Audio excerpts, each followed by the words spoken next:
O seu Eiichiro Oda foi de 0 a 200 em 1 segundo nesse capítulo, completamente caótico e também sentimental pra caramba. Eu sou o Matheus Joyboy, esse é o projeto All Blue que existe aí há 11 anos e no momento que a gente tá meio conturbado. Eu queria muito agradecer a galera que tá comigo pelo Apoia-se, o conteúdo está se dando de maneira exclusiva lá. Esse vídeo um dia pode até vir a ficar público, mas por enquanto é um conteúdo exclusivo da galera, da minha rede de apoio, né? Apoia-se, rede de apoio faz o total sentido. O título do capítulo 1096 é Kumachi. E é muito interessante como o Oda escolhe os títulos para os capítulos, né? Porque poderia ser uma parada muito mais épica aqui. Piratas Roger versus Piratas Rocks. Ou, sei lá, o incidente de God Valley. Mas o título do capítulo é Kumachi.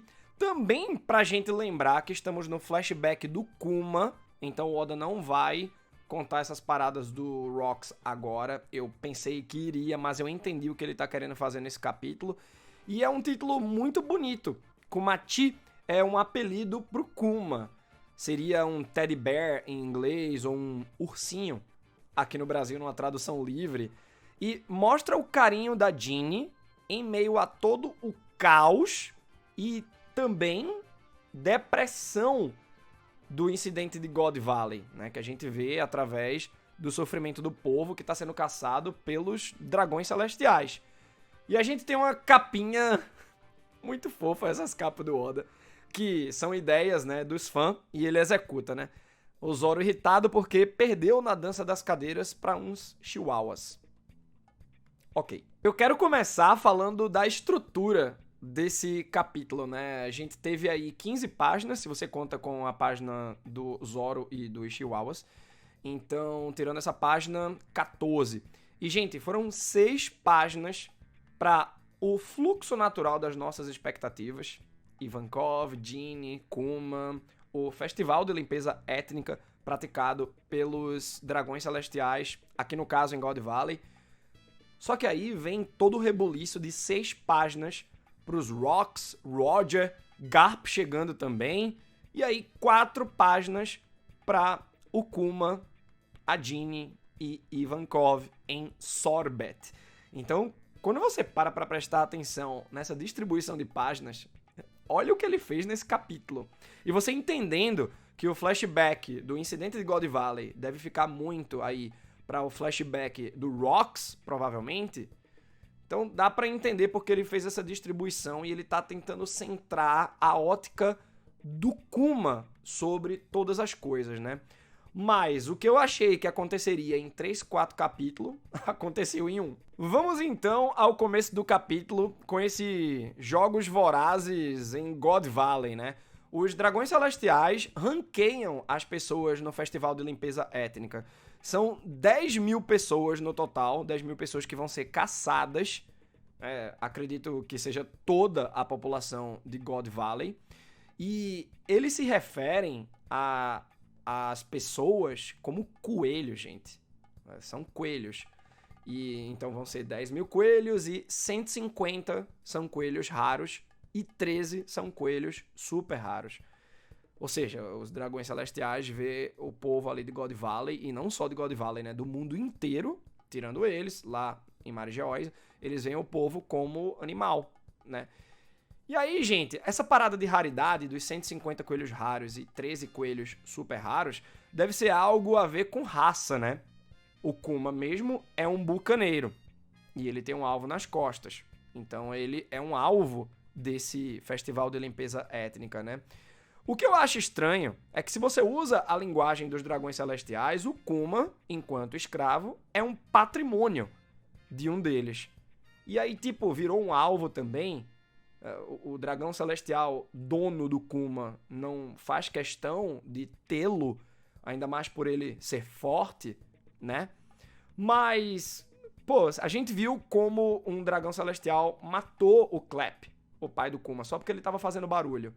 E o pai do Kuma era um bucaneiro, da raça dos bucaneiros. Então, eles não ligam pra isso. Escravo vai e vem pra eles. E eles complementam lá as regras do festival, dizendo que mortes em um só golpe rendem pontos extras. Gente, é tudo um absurdo. Você vai ficando chocado com o início desse capítulo. Nos quadrinhos iniciais, eu achei bem interessante, né, que aparece ali o Figureland Garland e mais 3 cavaleiros sagrados. Eu suponho que sejam cavaleiros sagrados porque eles têm um design diferenciado. E os dragões celestiais, com aquela roupinha de astronauta, sempre tem uma cara de boboca. E já no design deles, você já percebe que eles são bucha, né? Que eles são fracos. Então tem uns 3 ali que tem um mascarado e tal. E tem um deles, um dos Cavaleiros Sagrados, que diz que a família Manmeyer vencerá. Aí eu, opa, então nem todo Cavaleiro Sagrado é um Figureland. Nesse momento eu comecei a pensar, são 19 famílias de dragões celestiais, certo? Os Nefertari não subiram para Marigeoise ali depois do que iria ser o governo mundial vencer o Reino Antigo, né?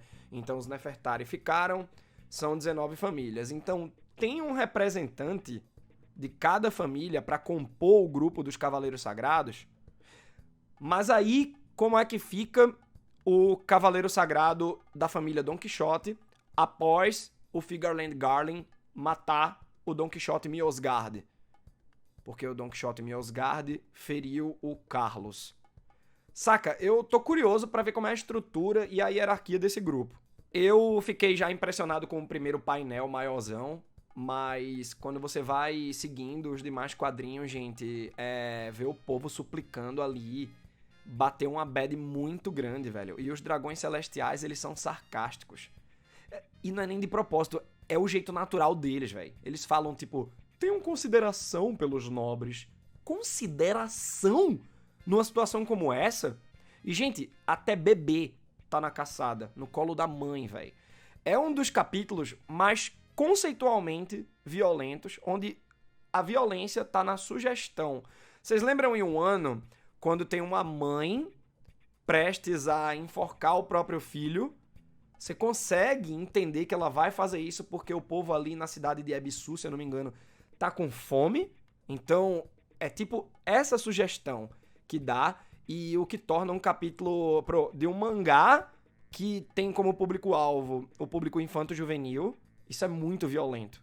Eu achei bem engraçado toda aquela sequência lá do Kong telefonando pro Garp. Na primeira vez que eu li, eu não percebi que era o Kong. O Garp tá de férias e o Kong tá pedindo um arrego. Meu amigo, vá pra God Valley porque o caos vai se instaurar lá. Aí o Garp já conclui que o Kong tá falando sobre o festival de limpeza étnica e o Garp, não sabemos como, fica sabendo que os dragões celestiais ali, os cavaleiros sagrados, enfim, roubaram a joia da coroa de Hachinosu. Aí, o que é que isso significa? Que os piratas Rocks estão ensandecidos. Ou seja, um dos prêmios daqueles 6 baús do tesouro, um dos 6 prêmios, deve ser essa tal joia da coroa. E aí, tipo, interessante a tradução em inglês, né? Joia da coroa. É tipo o tesouro mais importante pros Rocks. Pra ter ido o bando todo, só pode. É nesse momento que as nossas especulações vão longe, né? Porque que tesouro é esse do Rocks? É um fruto do diabo? É um tesouro material? Tipo, eu não acredito que é tipo literalmente uma joia da coroa, por exemplo, uma esmeralda. Deve ser alguma coisa do interesse do Rocks para os objetivos dele. E a gente vem trabalhando, né, que os objetivos do Rocks era ser o rei do mundo, né? Aí eu fico me perguntando se essa joia da coroa tirada dos piratas Rocks lá em Hachinosu não é o Shanks. E o Shanks seria filho do Rocks. Lembrando que esse incidente de God Valley ocorre há 38 anos atrás e atualmente o Shanks tem 39 anos, tá, pessoal? Então ele tinha um aninho nesse incidente de God Valley. O Roger encontrou o Shanks num baú de tesouro, então encaixa, né? Agora, se o Shanks fosse filho do Rox, por que ele é tão semelhante ao Figureland Garling, saca? Então tem uns mistérios aí. E aí quando o Kong fala que o Roger tá indo pra God Valley, o Garp fica maluco, velho. É o quê? Eu tô indo é agora. O mais maluco disso tudo é você imaginar que os Piratas Rocks saíram da ilha de Hachinosu no Novo Mundo e foram até o West Blue, gente. Mas se você pega o mapa mundi de One Piece, você nota que eles só atravessaram o Calm Belt. Porque na minha primeira leitura, por não lembrar do mapa mundi, do globo de One Piece, eu fiquei pensando, será que eles voltaram a grande rota inteira? Quanto tempo de viagem foi isso? A gente descobre que deve ter sido umas 2 semanas, né, pelos comentários da Jeannie posteriormente. Mas eu fiquei, será que atravessaram a Red Line? Mas não, né? Quem teria tecnologia pra isso seria a Germa 66, e acredito que o Judge ainda tava ali no Mads, pelo que eu lembro agora. Então, uou! Mas não, só atravessaram o Calm Belt. Daí a gente vê Ivankov discursando para escravos e habitantes de God Valley, e o discurso é o seguinte: como vocês podem ver, estamos presos numa realidade macabra, ninguém conseguirá escapar. Esse dia nunca constará na história. Eles escolheram esse local para um festival de assassinatos só para tomarem os recursos naturais. Oh, Estados Unidos? É você iniciando guerras no Oriente Médio para ficar com o petróleo dos países de lá? E Ivankov completa dizendo que vai todo mundo morrer em 3 semanas. Só parece que quem sobreviver a essas 3 semanas vai sair vivo. Mas Ivankov explica que isso é só um incentivo dos dragões celestiais pro pessoal ter gana de escapar deles e a caça ser mais gostosa. Vocês veem como os dragões celestiais são criaturas vis, né? E Ivankov até fala das caçadas anteriores, né? Dos festivais de limpeza étnica anteriores, que foram um total de 0 sobreviventes.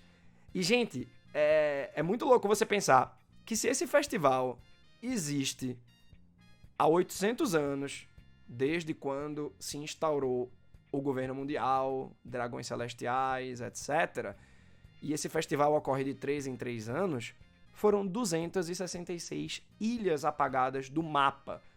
E o mundo de One Piece já foi dito que tem ali por volta de 20 mil ilhas no total. Então você fica, caramba, velho. É muita coisa que eles apagaram. Daí a gente vê o Figureland Garling marcando 10 mil pontos rapidinho. Ele já recupera aqueles 10 mil pontos que ele tinha perdido no capítulo anterior, no 1095, por ter matado o rei de God Valley. E o comentarista lá diz, né, ele estaria caçando diretamente os alvos mais raros, mas não dá pra notar muito essa raridade visualmente, né? Tipo, os 13 coelhos super raros, tipo, quem são e por que são? Não dá muito pra notar. E a gente vê um Dendemushi transmitindo tudo pra Marigeoise. Só de imaginar que os dragões celestiais lá em Marigeoise, os que não foram pra God Valley, estão ali assistindo tudo aquilo na TV e felizes, como se estivessem num comercial de margarina. Daí a Jeannie revela o seu plano mestre. A chave pra todos fugirem são 2 dos 6 prêmios do Festival de Limpeza Étnica. E que 2 prêmios são esses? Ela levanta a informação. Fico curioso se ela sabe dos 6. Acredito que sim. Fiquei curioso para saber os outros 4. Né? Um deles será o Shanks. Enfim, os 2 prêmios que eles precisam pegar para eles são 2 frutos do diabo. Um é o fruto do peixe mitológico, modelo Seiryu, modelo dragão. Spoiler, ficou com o Kaido. E o outro fruto é o fruto Nikyu da patinha e, spoiler, fica com o Kuma. E aí, meu parceiro, é mandar todo mundo voando com o fruto da patinha, né? Ou alguém come o fruto do dragão, seria Ivankov, e dá uma carona pra todo mundo, que nem você pega carona no Zelda Tears of the Kingdom, nos dragões, né? Pô, com aquela trilha sonora. Que delícia, que delícia. E aí, eu fiquei muito impressionado nesse momento, gente, sobre o conhecimento da Jeannie em relação aos frutos do diabo, né? Porque, pô, ela deve ter lido a enciclopédia pra saber pela forma, né? Ou ela escutou essa informação previamente sabida por um dragão celestial que tá ali sediando o festival. Enfim, só sei que eu queria fazer o disclaimer, né? Pro meu clamor de que um dia poderemos ter uma enciclopédia de frutos do diabo que nem a gente já tá tendo, mas num formato conta-gotas nas revistas, nas magazines de One Piece, né? Mas vocês imaginam, tipo, um livro, tipo databook de todos os frutos do diabo, velho? Eu acho até um produto meio perigoso de ser lançado, né? Porque se quiserem inventar mais, mas dá pra fazer isso. Agora, se os prêmios são valiosos desse jeito, vai ser um pouquinho tenso, né? Chegar até eles. Porque todos esses 6 prêmios estão no centro de God Valley e altamente protegidos. Ginny vazou todo esse evento, todo esse festival e os seus prêmios há 2 semanas. Então, o que é que a menina fez? Ela causou um alvoroço no mundo para que esse alvoroço crie uma brecha para eles pegarem os prêmios. É uma parada totalmente arriscada, porque é uma brecha, mas ao mesmo tempo, piratas notórios vão estar lá querendo o mesmo que eles querem, né? E aí o Kuma se oferece pra ser linha de frente. Não, porque eu sou grande, sou resistente. É muito fofo, Kuminha. É aí então que começa o verdadeiro caos nesse capítulo 1096, porque chegam os piratas Rocks e com eles vários outros bandos piratas. Acredito que rivais, né? Cada um tinha seu interesse nos prêmios. No primeiro olhar eu fiquei, pô, são aliados dos Rocks. Mas não, né? Estão se ajudando ali no primeiro momento pra atirar nos navios da marinha, mas depois é cada um por si, velho. E é muito interessante o que a Ginny fez aqui, né? Todo esse evento no mangá, o incidente de God Valley, a maneira como todos esses piratas convergem, me faz vislumbrar até como pode ser a corrida pelo One Piece no final, velho. Porque deve ser um alvoroço, gente. Eu acredito que essa informação não vai ser só do Luffy. E aí ele vai lá, pô, só meu bando tem informação, vamos lá sozinho. Tranquilo, né? Nenhum outro pirata ficaria sabendo disso. Eu acredito que a localização de Laugh Tale com o One Piece em si vai ser um broadcast, saca? Vai ser transmitida pra muita gente pra rolar um efeito parecido com esse capítulo. Vários navios indo pra lá, velho. Um novo navio do LoL do Kid, Barba Negra, enfim. E aí, apesar de um grito "Sigam-me!" do Rocks, ele não aparece. Mas aparece o bando inteiro. Daí, vamos aos principais. Barba Branca, Kaido e Big Mom já são bem conhecidos, mas é muito massa ver as interações, ver novos movimentos, né? A Big Mom, quando jovem, ali, mais ágil, né? Pulando alto, ensandecida. Melhor vilã até agora, hein? Não tem pareia pra Big Mom. E o Barba Branca, ele mais parece o imediato do bando, né? Eu também senti uma parada meio Zoro versus Sanji no Barba Branca e Kaido, aqui pelas posturas, né? Só que, tipo, o Barba Branca só parece ser imediato porque é o caos dentro do bando do Rocks, velho. Ele mesmo não quer receber ordens do Rocks. Então, cada um do bando tem uma vontade de liderar. Tanto é que cada um virou capitão do seu próprio bando. O Shiki, a Big Mom, o Kaido e mais que capitães, né? Os caras viraram Yonkou nesses 2 últimos casos. O Barba Branca também. Então era esse caos, cada um já queria ter o seu bando. Foi essa reunião que o Rocks fez. Notória, mas bem problemática, velho. E por isso que o bando do Rocks já tava fadado ao fracasso. Não dava pra dar certo uma parada dessa. Porque cada um tem sua função. E respeita o capitão também respeita os seus subordinados. Em cada função que exerce, cozinheiro, navegação, não sei o quê. Aqui não, velho. Eu quero ser o capitão, mas eu sou o capitão, eu que sou o capitão! Já sabíamos da informação, mas foi muito legal ver a Buckingham Stussy original. Hoje é a Miss Backins, a mãe do Edward Weevil. Lembrando que a Stussy, que tá lá em Egghead, é um clone dessa Buckingham Stussy. E eu achei curioso que ela tá no ombro do Barba Branca. Logo ela, que diz ter um filho com o Barba Branca. Então você nota ali uma proximidade. Será que era uma paixonite? Sei lá, né? Será que era uma parada meio unilateral? Ela tinha essa paixão pelo Barba Branca, mas ele não ligava muito pra ela. E aí, rolou algo mesmo, né? É um mangá pro público infanto-juvenil, mas vai que rolou umas furunfunfadas e o Weevil é um filho legítimo, né? Mas eu acredito que o Edward Weevil é um experimento. Também adorei termos visto Gloriosa no bando. Me pegou totalmente de surpresa, gente. É a vovó Neon. Gloriosa, ela somente foi a imperatriz das Kuja, em Amazon Lily, 3 gerações atrás, da Boa Hancock. A Gloriosa foi imperatriz, depois dela a Shakuyaku, a Shaki, o casinho do Reiri em Sabaody. Depois da Shakuyaku, não sabemos quem foi a imperatriz, e depois dessa imperatriz desconhecida, a Boa Hancock. Vemos o Shiki, muito legal, ele aparecendo ainda mais no mangá, dá mais peso pro filme Strong World, dá até uma vontade de reassistir, porque você pega esses personagens pivô dos outros One Piece filme, tipo o Zeto, o Douglas Bullet, a... Como é o nome da menina, meu Deus? Do filme Red, aquela desgraça lá. Uta! Ela até aparece assim, uma micro silhueta quando o Shanks tá lá aos arredores de Wano.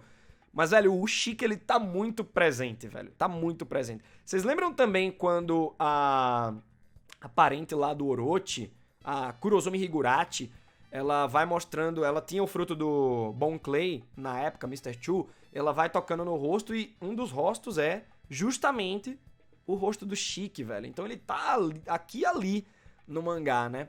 A Big Mom quer tudo pra ela e o Kaido diz: não faz sentido ficar com você. Aí o Kaido tá se referindo a que prêmio? Ao original que tava com os Piratas Rocks ou a um dos outros que foi revelado aí pela Jeanne nessa transmissão fofoqueira há 2 semanas atrás? Então é interessante porque o Kaido diz: pô, não faz sentido ficar com você, Lin Lin. Isso é porque ele já tava com interesse no fruto de dragão. O Capitão John também aparece beberrão, como sempre. É muito engraçado até você lembrar que lá em Thriller Bark, quando o Absalom ativa os generais zumbis, um dos primeiros a sair do caixão é o Capitão John e ele tá bebendo, então mesmo depois de morto o cara não parou de beber. E ele fala: meu tesouro precioso. O Capitão John tá falando isso de uma maneira geral, ou será que pegaram algo dele também? Algo que o Bug estaria atrás hoje? O do capacete parece ser o Machado de Prata. O de óculos eu não faço ideia de quem seja. Mas ainda tem Ochoku pra gente localizar aí. E fico me perguntando se é o cara das garras que tá voando, pulando lá por cima, né, no painel. E, gente, tem até Homem-Peixe, velho. Que maravilha. E, pelo menos, nessa cena toda aqui, e pelo que a gente também já sabia em retrospecto, pelo menos o Machado de Prata, o Capitão John e mais um ou dois do bando dos Rocks viraram zumbis generais do Absalom em Thriller Bark, velho. Muito louco, pré-time skip, o bando dos Chapéus de Palha ter enfrentado essa galera. Ali na hora foi Luffy, Robin e Frank. Mas bom, o das garras, que tá pulando lá no painel com todos os Piratas Rocks, pode ser o zumbi com garras em toda essa sequência aqui. Interessante a gente lembrar do incidente de Rockport. Vocês lembram que foi nesse incidente que o LoL conseguiu os 100 corações para ele mostrar o seu calibre pro governo mundial e então virar Shichibukai? O Barba Negra precisou da ajuda do Kobe para resolver uma situação lá, e essa situação era contra o Ochoku, que era o governante de Hachinosu antes do Barba Negra. Mas aí, por mais que o Barba Negra tenha um navio chamado Sabre de Shibek, fazendo menção ao Rocks, e ele parece carregar o propósito do Rocks de Shibek, não teve muita conversinha entre o Barba Negra e o Ochoku, não. É aí que chega o bando do Roger com o mesmo, portando o chapéu de palha, porque durante o flashback do Oden, já tá o Shanks, um pouquinho mais velho, com o chapéu de palha.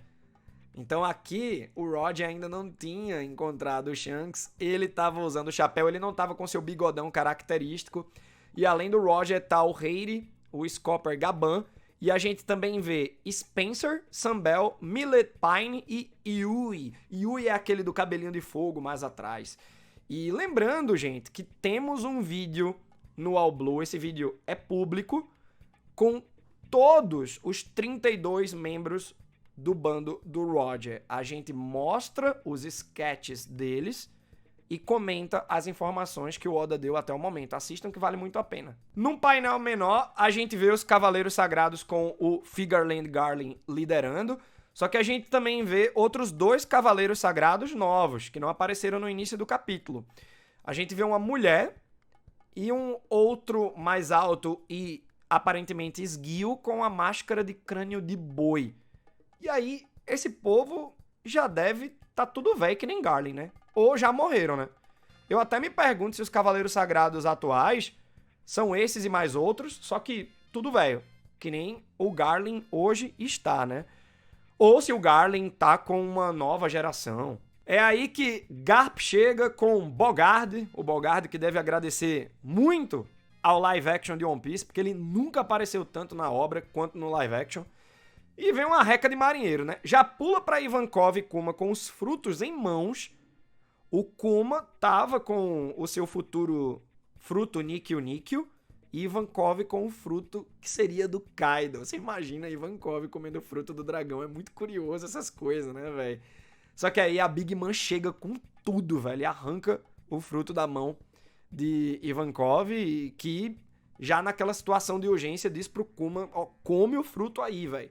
E aí o Kuma come o seu fruto da Nikyu, mas leva um escatepleife do Saturno. Daí o Saturno diz pro Kuma, é muita crueldade, né? Qualquer pessoa em qualquer idade ouviu o que o Saturno fala, mas o Kuma ali, criança, jovenzinho, e o Saturno diz que pra raça do Kuma, um bucaneiro, ele só pode ter 2 destinos, ou ser escravo ou morrer. E é bem legal os questionamentos que o Kuma joga para o Saturno, né, um dos astros anciões, dizendo, né, que esse mundo tá quebrado, e o Kuma diz: se eu tivesse algum tipo de poder, usaria para salvar o máximo de pessoas possíveis, igual a Nika. E o Saturno devolve dizendo: é exatamente por isso que o seu povo precisa ser apagado. Isso me faz lembrar que a última vez que o Kuma apareceu causando alvoroço lá em Marigeoise, ele se teleportou. Ele usou o poder da própria Nikyu nele mesmo e tá fazendo um fast travel, usou o teleporte pra não sei onde. Tava pensando que ele poderia ir para aquela câmara do In, onde está o chapéu de palha gigante, mas tá aumentando a minha especulação de que ele tá indo pra Egghead, pra ele ver Nika de repente, mas eu não acho que ele tá indo por isso.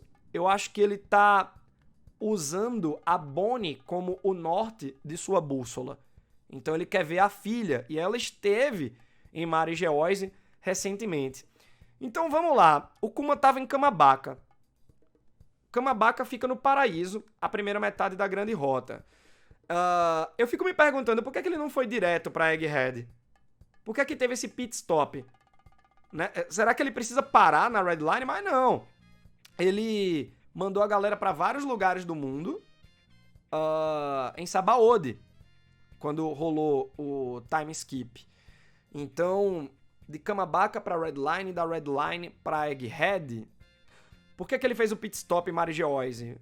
Não é necessário pra viagem de 3 dias. Ele precisava pegar algo lá, ele pegou e não mostrou, e vai mostrar quando ele chegar em Egghead, ou sei lá, ele foi verificar algo lá, se a Bonnie tava lá. Mas bom, eu tô acreditando que ele vai pra Egghead fechar todo o arco dele e história de vida, morrendo na frente da Bonnie, de repente. E eu pensava que Nika era um deus primordialmente dos Lunarianos, mas, pelo visto, depois desses últimos capítulos, Nika também era cultuado pelos bucaneiros, né? Nada impede, né? Uma cultura que foi passada para outro povo. E aí, bom, acaba o flashback, pelo menos essa parte de God Valley. Então, gente, esse capítulo, por mais que tenha o incidente de God Valley como uma promessa, né, no gancho do capítulo anterior, nesse capítulo aqui a gente vê que o Oda, ele tá mostrando o passado do Kuma. Por mais que o passado do Oden, por exemplo, tenha se misturado com o passado do Roger ali em um ano, aqui o Oda tá querendo separar as coisas. Então, vamos mostrar God Valley pela ótica do Kuma. Mas ele poderia ter mostrado mais, né? O Kuma salvou gente pra caramba, ele ainda conseguiu escapar do Saturno, escapou da Big Mãe do Saturno, enfim. Mas é aquilo, né? O Oda, ele quis mostrar esse contexto, mas sem mostrar demais. Foi que nem ali no capítulo, foi 1085, que os Gorosei, os Astros Anciões, se transformam a partir dos seus frutos do diabo na frente do Sabo. Então, tipo, é o Oda dizendo, ó, aconteceu isso, mas como eu tô numa mídia que eu preciso desenhar, não vamos mostrar demais. Então, eu acredito que quando tivermos o flashback do Rocks, a gente vai ver mais do incidente de God Valley e justamente isso que todo mundo tá querendo ver, Rocks versus Roger. É aí que vamos para a última etapa do capítulo, as últimas 4 páginas, no reino de Sorbet, no South Blue. E só agora que eu me liguei porque a arquitetura, né, e o nome do reino, Sorbet, com os prédios tudo em formato de picolé, velho. No capítulo passado eu não tinha notado isso, né? Nos jornais, Ivankov relata que só se fala do heroísmo de Garp. Não teve Roger, não teve Rocks, é só o heroísmo do Garp, né? Impressionante. O Kuma, na igreja, é mostrado rezando. Eu fico, pô, velho, é muito cristianismo, né? Então tem uma espécie de cristianismo no mundo de One Piece. Não que seja exatamente que nem o mundo real, né? Tipo, Jesus. Não tem Jesus no mundo de One Piece, né? Então, eu acredito que o Kuma, ele assume essa postura de rezar, porque eu acho que ele lembra muito das palavras do pai dele, de quando a mãe dele morreu. Pô, isso não é bom, a sua mãe tá num lugar melhor. Então, fica aí num subtexto de que esse lugar melhor é um paraíso, tudo como a gente conhece a partir da religião cristã. É aí que revela que o Kuma salvou 500 vidas. Caramba, é muita coisa, gente. 10 mil pessoas ali sendo caçadas, ele conseguiu salvar 5% da galera, mas salvou muita gente. E aí eu fico me perguntando se 38 anos depois a gente pode ver remanescente do incidente de God Valley. Imagina o Luffy encontrar alguém, né? Será que o Barba Negra foi um dos sobreviventes? Será que a terra natal do Barba Negra era God Valley? Lembrando que o Barba Negra hoje tem 40 anos, então há 38 anos atrás ele tinha 2 aninhos. E naquelas imagens que mostra os Chichibukais, os 7 corsários da realeza, crianças, o Teach, Barba Negra, ainda não tinha barba, quando ele era criancinha ele é mostrado triste, sempre triste, né? Talvez por conta do incidente de God Valley, né? E é interessante como a história dele se entrelaça com a do Shanks, né? E acredito até que se ele veio de God Valley, ele pode ter ouvido as histórias do que rolou e ver o Rocks como um herói. Se não fosse o Rocks, a gente não ia ser salvo. Era pro... Se essa especulação estiver correta, tá? Era pro navio do Teach, do Barba Negra, ser o sabre do Kuma. Tá ligado? Porque foi o Kuma que salvou a galera, né, velho? Mas bom. Muita gente tava especulando no final do capítulo 1095 que o Rocks era um herói. Sem ver o 1096, né? Então vai que o Barba Negra também pensa que o Rocks foi um herói pra ele, né? Que se não fosse aquela invasão toda e tal. Mas não, né, gente? O Rocks, ele foi pra pegar o tesouro dele de volta, ou outros tesouros, e se vingar. Achei maravilhoso quando o Ivankov diz que o Kuma agora tem as mãos da libertação. Simbólico quando, de maneira retroativa, você pensa no arco de Sabaody, porque ele separou todo o bando dos Chapéus de Palha, todo o bando do Luffy, pra salvar, pra libertar a galera da opressão do governo mundial representado ali pelo Kizaru, um personagem que era demais pro bando naquele momento, né? E por isso que tá interessante também as rimas visuais de Egghead com Sabaody, né? Que tá lá o Kizaru, Sentomaru, etc, né? E aí Ivankov vai embora, se aventurar, deve ser nessas viagens que conhece o Dragon, né, e pá. E o Kuma diz que nunca vai se esquecer do rosto de Ivankov. Porém, a gente sabe que ele se esqueceu. Acredito muito que isso não é um erro do Oda, mas a deterioração da memória do Bartolomeu Kuma, né? E aí a gente precisa entender direito pelo que o Kuma passou. E eu acredito que o flashback dele vai até esse ponto, pra quando acabar ele chegando em Egghead, que pelo visto vai durar ainda uns bons capítulos, hein? Vemos Bartolomeu Kuma e Ginny levando uma vida tranquila no reino de Sorbet. Fico curioso pra saber como ele virou rei, líder, etc. Tipo, rolou votação. Eu falo de votação porque o Iceberg em Water 7 é prefeito. Então, só parece, que rola um processo mais democrático lá em Water 7, né? Parece ser uma metrópole mais à frente do seu tempo. Mas como estamos no reino de Sorbet, deve ser uma monarquia. Mas como é que o Kuma conseguiu? Foi um rei sem filhos que o adotou, enfim. Também quero ver isso e deve contar nos próximos capítulos. E eu também tô curioso pra saber como é que o Kuma levou esse apelido de tirano, né? Ele deve ter sido tirano na reação do oprimido ao opressor, tá ligado? E aí ele foi cancelado pelo governo mundial, olha só. Além de que ele era nordestino, bucaneiro, né? Qualquer semelhança com a vida real é mera coincidência. Daí no finalzinho vem dois meninos donzelo fazendo bullying no Kuma, jogando coisa nele, aí levam umas camadas de pau da Ginny, velho. E é muito engraçado que na tradução em inglês a Ginny fala, pega alguém do teu tamanho, pô, só que os meninos são pequenininhos, tá ligado? Então é tipo, para de brigar com alguém grandão, pega alguém pequeno. Eu adorei essa fala dela na tradução em inglês. E o Kuma, ele termina tirando a fadiga e a dor dos menininhos, velho. Veja como ele é bonzinho. No finalzinho, Kuma e Ginny se alimentando. Ela termina, ainda tá com fome. Ele divide. E ela é bem comilona e pega a parte dele. E aí o Kuma chama a Ginny de glutona, que seria a alcunha da Jewelry Bone. Que da hora, né? Ver o desenvolvimento de mais um supernova conectado a um ex-corsário da realeza, né? E os dois choram emocionados porque agora são livres. Que capítulo, hein, gente? Entendendo a proposta do Oda de ainda não querer contar o incidente de God Valley focado no Rocks, pra não tirar o brilho do Kuma, os holofotes tem que estar no Kuma, é o flashback dele, né? Então, que capítulo lindo, velho. É lindo porque a gente vê a felicidade na simplicidade de ser, representado aí pelo Kuma e pela Ginny, né? Um capítulo caótico, mas que também consegue ser bem delicado. O Oda é muito, muito gênio. Ó, mesmo o vídeo, por enquanto, estando não listado, deixa teu comentário aqui, beleza? No YouTube mesmo, que eu quero ver. E vamos levar esse papo todo pro Telegram, beleza? Muito obrigado por estarem vivendo o One Piece comigo. A aventura continua. E ela tá continuando no Apoia-se, no nosso grupo do Telegram. Obrigado a todos vocês, viu? Beijo!